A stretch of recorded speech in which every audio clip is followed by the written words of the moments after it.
Pianist Christopher O'Riley is our guest today on Classical Conversations with a new album featuring Johann Sebastian Bach's keyboard masterwork, the Well-Tempered Clavier Book 1. He also has a series of video lectures called Everything We Need to Know About Playing the Piano We Learn from the Well-Tempered Clavier. So, Christopher, clearly you have a long-standing and high regard for the works of Bach. And just how far back does that admiration go? And when did you really delve into the Well-Tempered Clavier project? Well, of course, we all, in playing the piano or the harpsichord, we really have to cut our teeth on working on the works of Bach.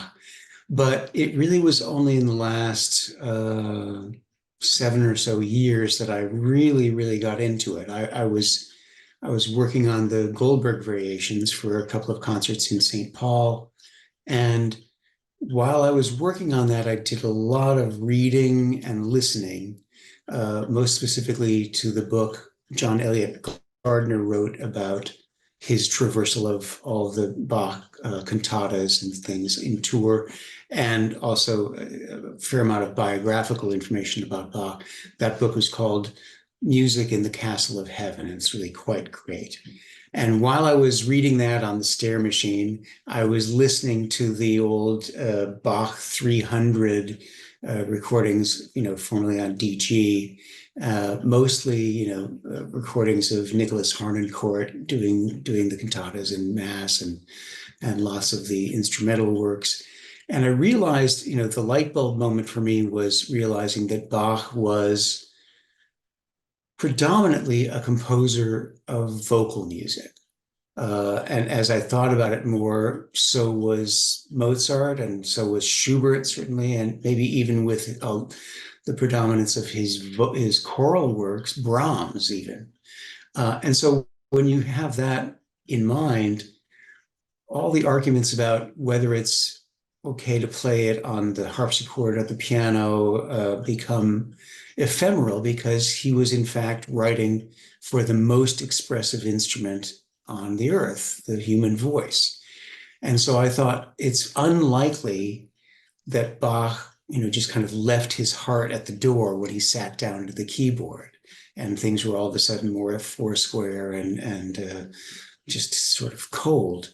And so I just made the connection that there should be, more than two articulations, long or short. There should be as many articulations as there are consonants in any sung language, and there should be as many ways of connecting or distinguishing sounds and phrases as there are ways of breathing or eliding or gasping or what have you. And so that left open an enormous panoply of possibilities expressively. And so that led me to my in-depth work, and of course, doing the series of 100, lectures and meditations. Also, you learn more by teaching, and you learn more by saying the things out loud than you do by like saying, "Oh yeah, that's a cool idea," and then just internalizing it, getting it out. You really have to bring the receipts. To what extent did Bach prescribe through his scores specific articulations or expressive parameters, and how did you go about deciding on your interpretation? The main thing I came up with was that because of the harpsichord, predominantly his personal instrument, because the harpsichord is incapable of differentiating voices by way of volume, as we can do on the piano, bringing one voice out and playing one voice softer, perhaps.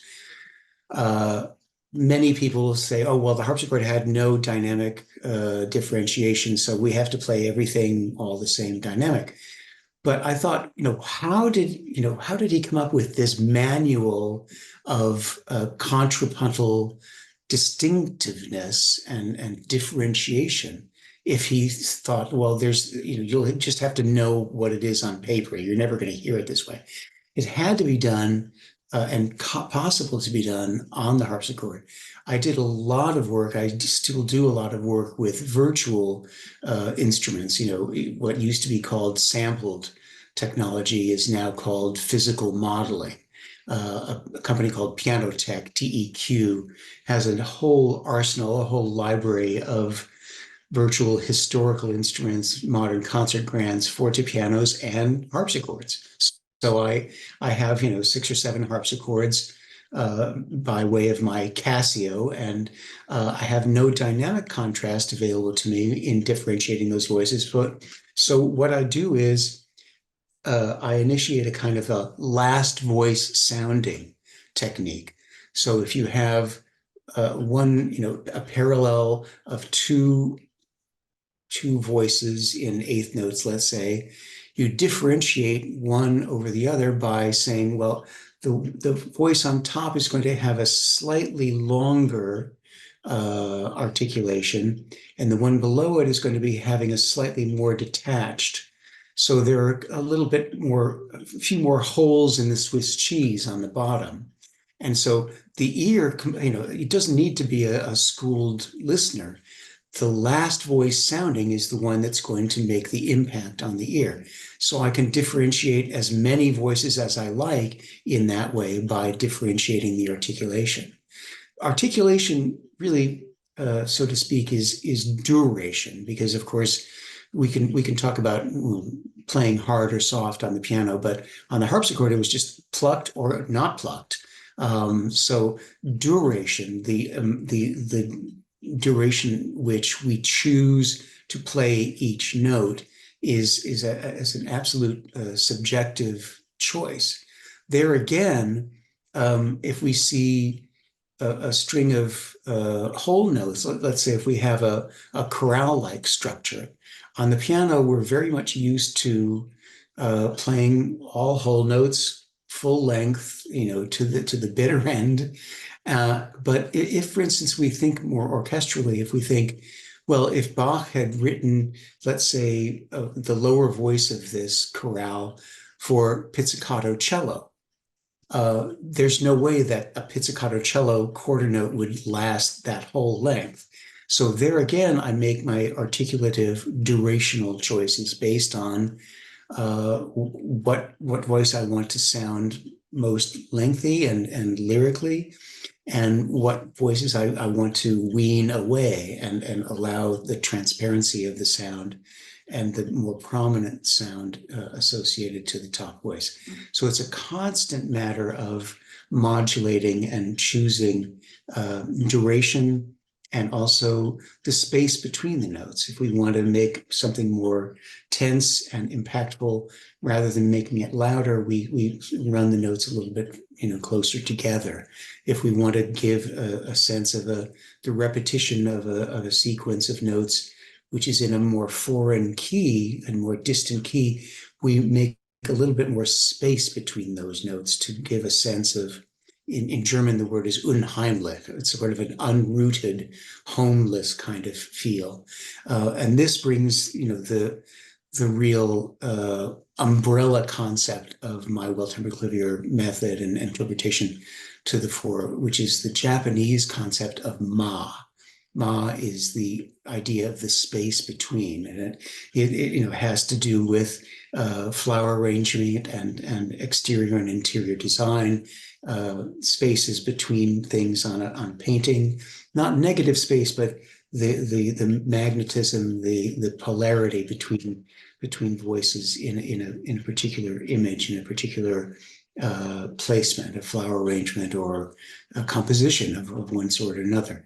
So that comes into basically just two things: articulation and agogic. Agogic is rather than an accent of force, it's an accent of space.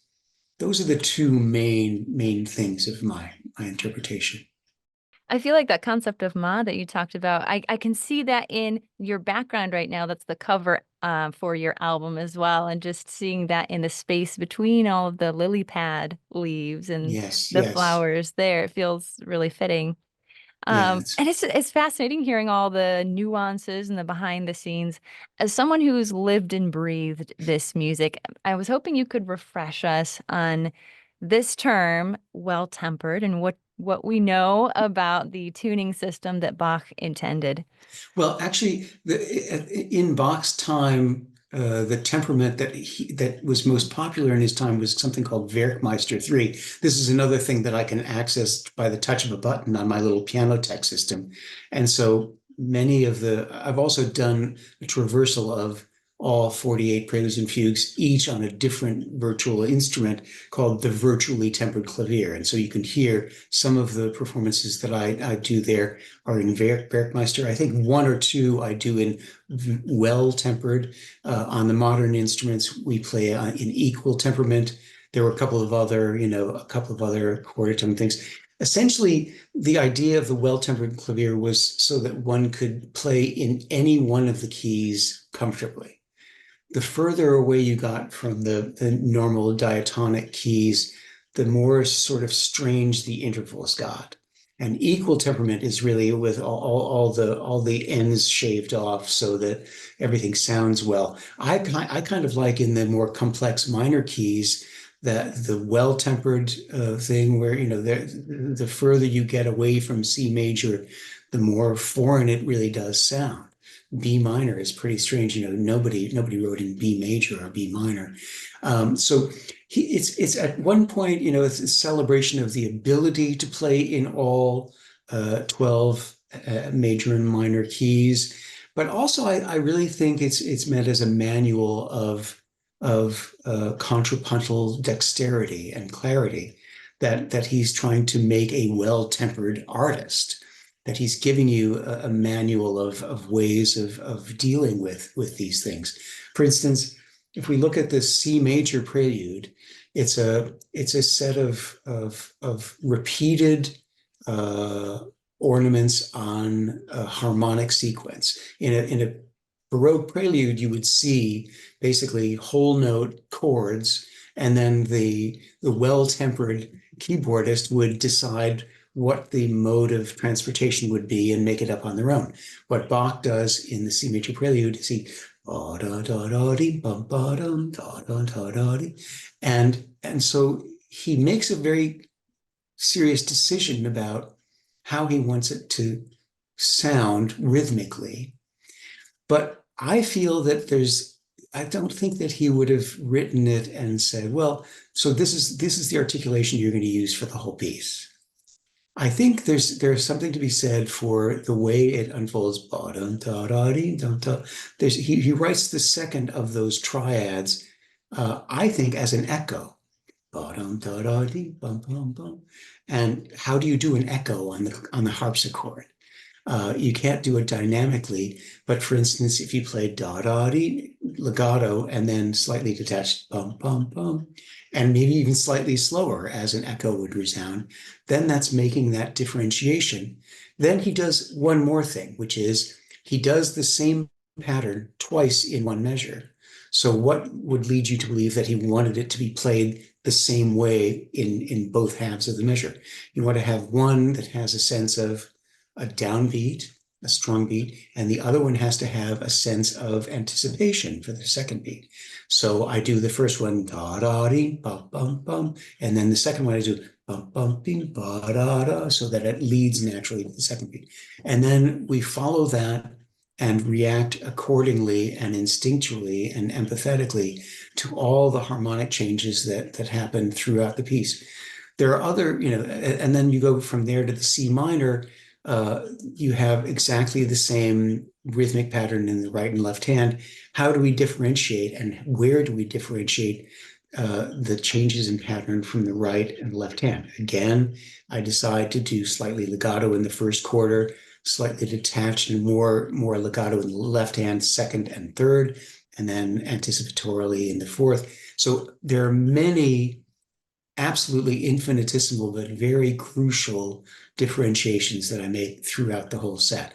And I think he's really showing us that, these are things that are open to possibility, even on the dynamically inflexible harpsichord, that of course we can do even more on the piano. And I find it odd that one would, cut off a certain amount of expressive possibility on this modern, most accessible and variable type of instrument.